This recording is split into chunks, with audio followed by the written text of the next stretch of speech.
The final mystery of the seven signs is extremely complex.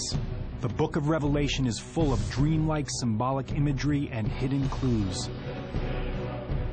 Bible prophecy is really advanced intelligence from the mind of an all-knowing, all-seeing God.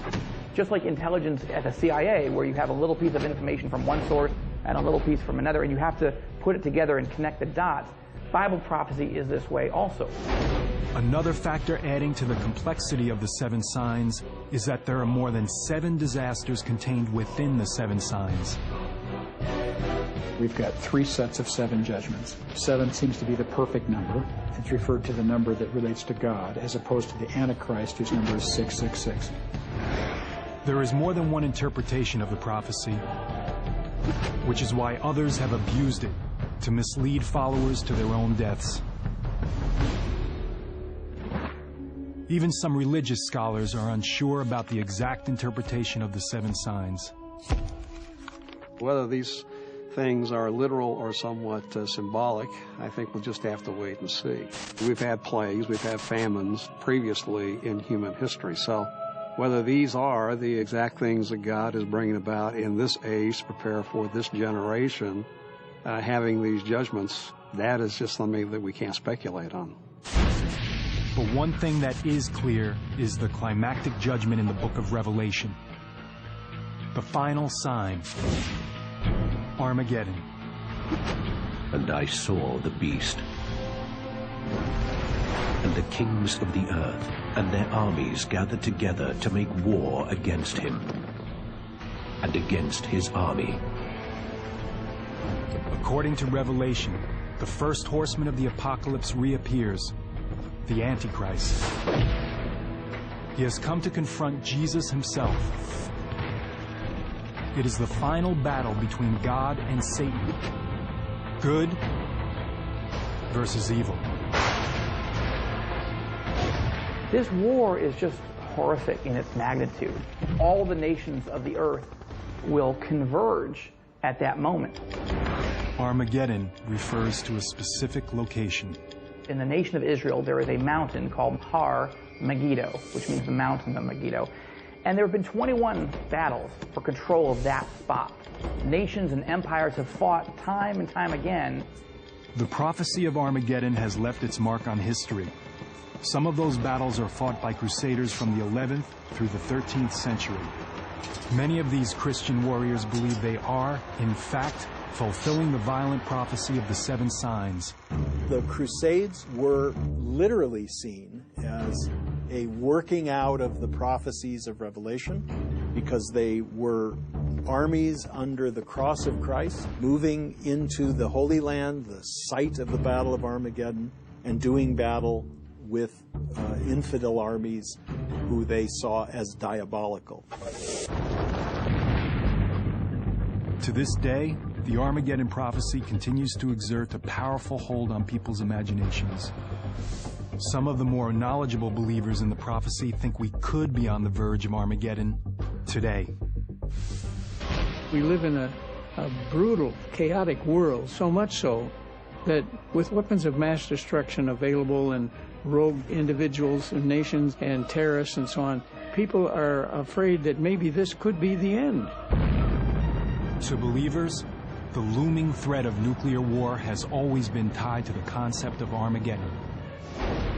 Looking at the nuclear arms buildup, the missing Russian suitcase nukes out of the former Soviet Union, the cataclysmic plagues of biological warfare being stored and manufactured in laboratories.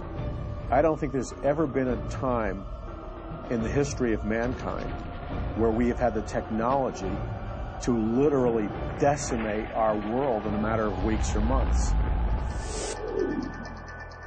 As other weapons of mass destruction have emerged, even secular experts evoke images that echo the prophecy.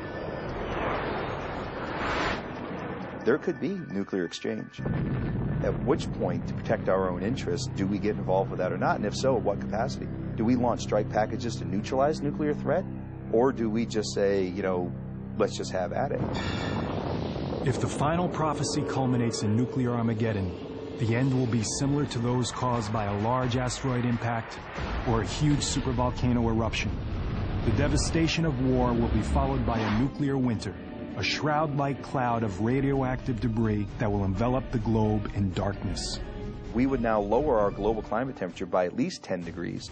As it got perpetually worse, we're screwed. And then the prevailing precipitation that would fall in the form of snow would be completely radioactive. In this frozen hell, we would meet our final apocalypse. But apocalypse doesn't mean our demise. It means something to be revealed. The journey through the 7 signs only appears to be an unending litany of death and destruction. Starting with the 4 horsemen of the apocalypse, progressing to a mounting crescendo of horrific disasters, culminating with a final battle that could destroy everything on the planet.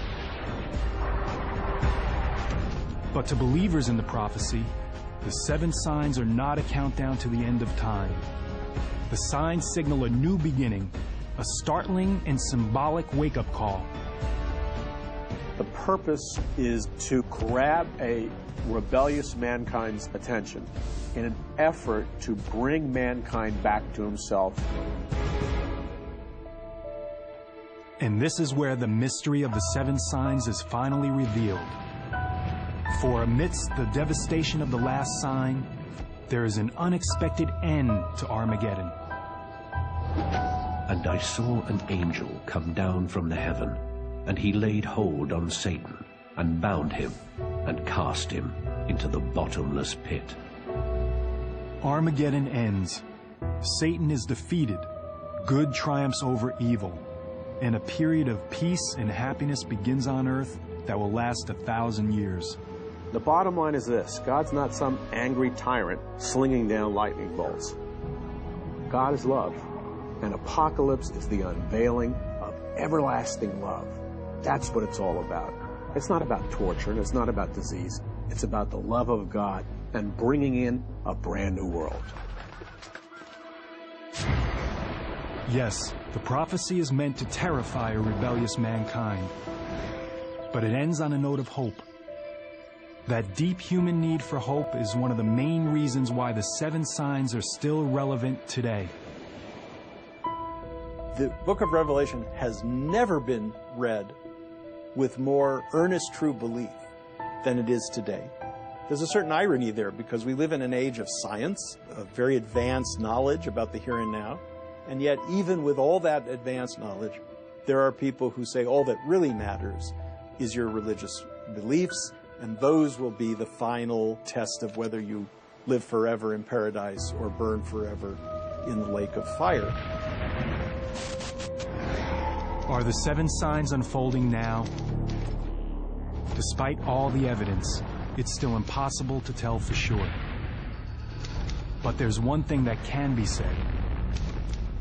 The prophecy is every bit as powerful now as it was the very day it was written.